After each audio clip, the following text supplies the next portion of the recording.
se prolonger et devenir chronique après quelques mois, voire davantage.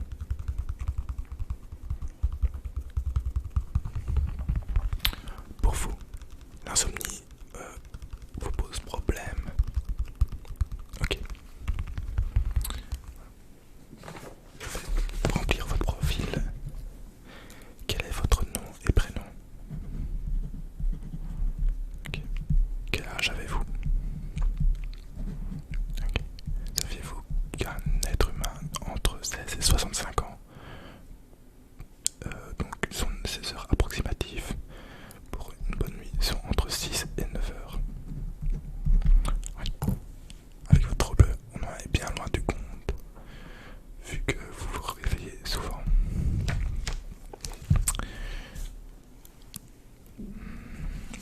Je vous demanderai de remplir sur la feuille que je vais vous donner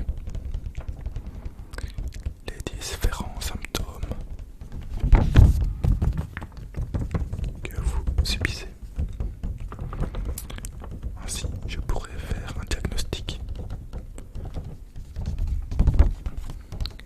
et peut-être trouver un traitement. Alors, faire de la prévention.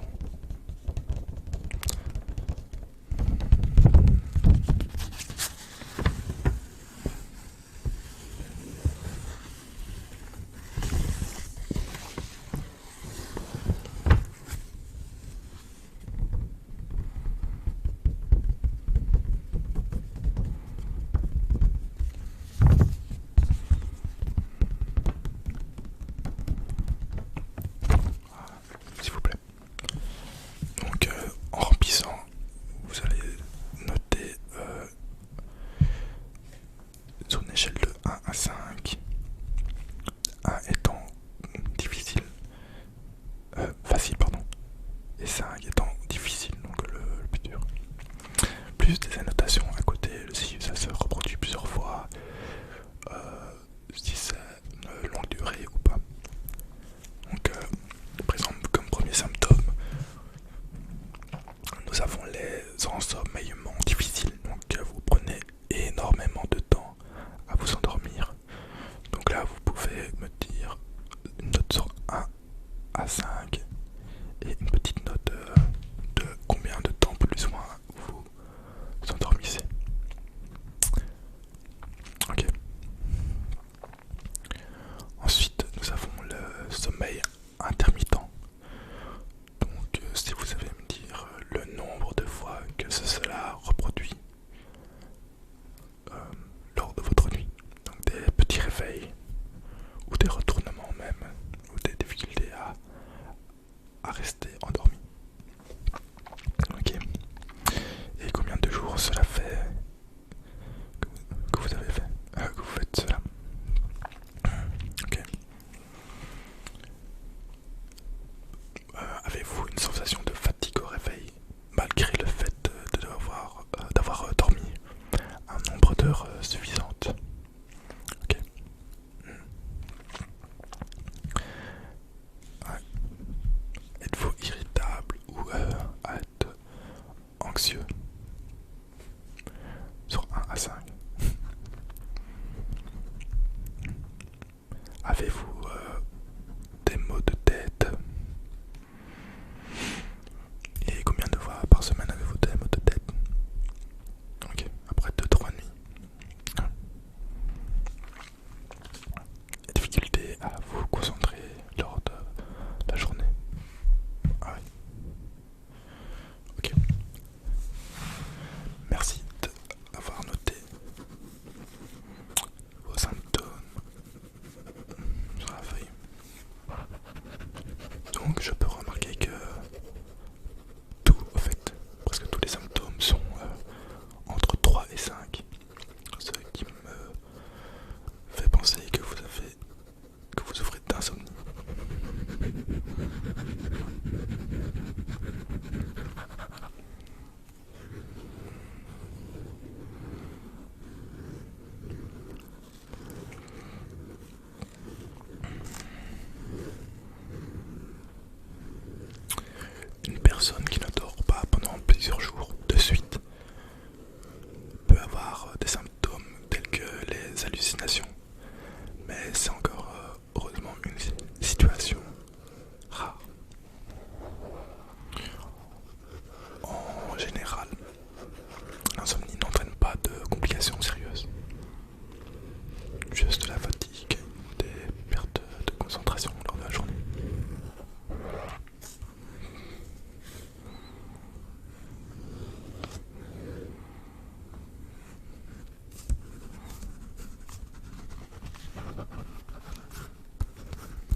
causes sous-jacentes.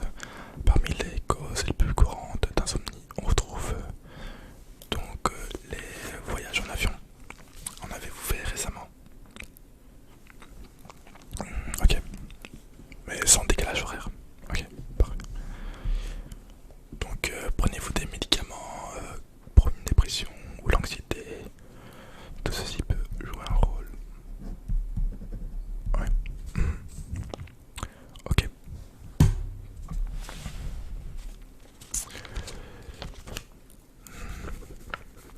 Est-ce que vous fumez? Est-ce que vous avez des prises de nicotine? Ok. Faites du café ou du thé et combien de fois par jour? Et quand prenez-vous votre thé ou café? Ok. Et de l'alcool? Non, parfait. Vous ne buvez pas d'alcool, ça c'est parfait. Mais le café et le thé, ouais, ok. Oui, ça a des effets assez stimulants en fait. C'est tout l'inverse parfois sur certaines personnes. Même le thé peut faire un effet énergisant avant de dormir.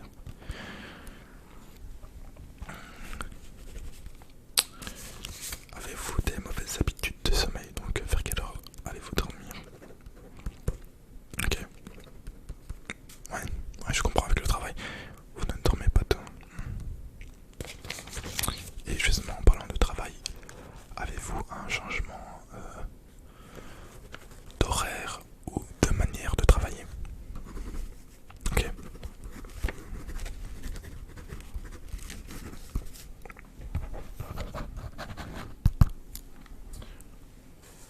Ok, merci.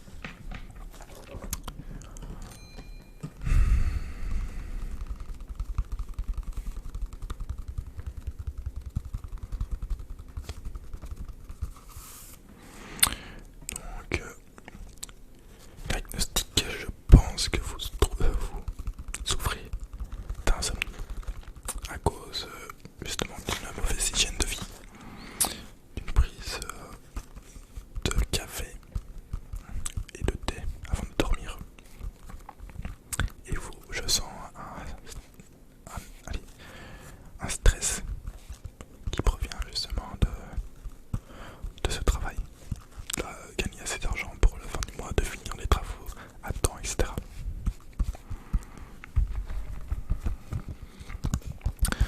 Donc, pour être sûr que ça soit bien ça, on va essayer de trouver ensemble la cause. Je vais vous demander de remplir un journal sur vos habitudes, donc un journal, on va dire, du sommeil, sur une semaine.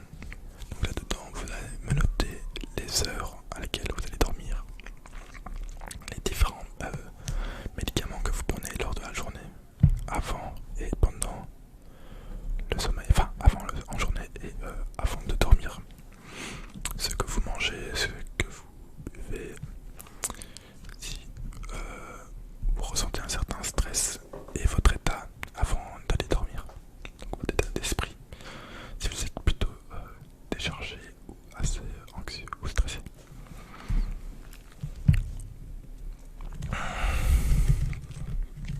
Il serait bien aussi que je vous fasse une demande chez le médecin du sommeil, donc vous allez passer 1 à 2 nuits, ça dépend des cas, 1 à 2 nuits sous observation pour voir si vous ne faites pas d'apnée ou si ce n'est pas à cause de ronflements ou autre qui pourrait surgir lors de la nuit. Okay. Je vais vous donner quand même quelques règles de prévention à suivre.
attention, je vais évidemment vous dire quelque chose d'assez logique, de normal, enfin que maintenant on retrouve souvent dans les chambres des TV, etc. Donc on va réserver la chambre à coucher uniquement au sommeil et aux activités intimes, bien sûr. Donc on va éviter les dossiers, les écrans, les GSM, etc. dans la chambre, en tout cas un minimum, et de passer juste votre temps dans la chambre pour dormir. Évidemment, évitez de boire du café, du thé ou du jus d'orange, ou de consommer aussi du chocolat avant d'aller au lit. Donc je vous les note sur le journal que je vais vous donner. Essayez de ne pas penser au travail ni à des problèmes stressants avant de vous coucher. Lisez un livre si cela vous permet de vous détendre. Ça permettra de vous fatiguer les yeux et de vous projeter dans une histoire.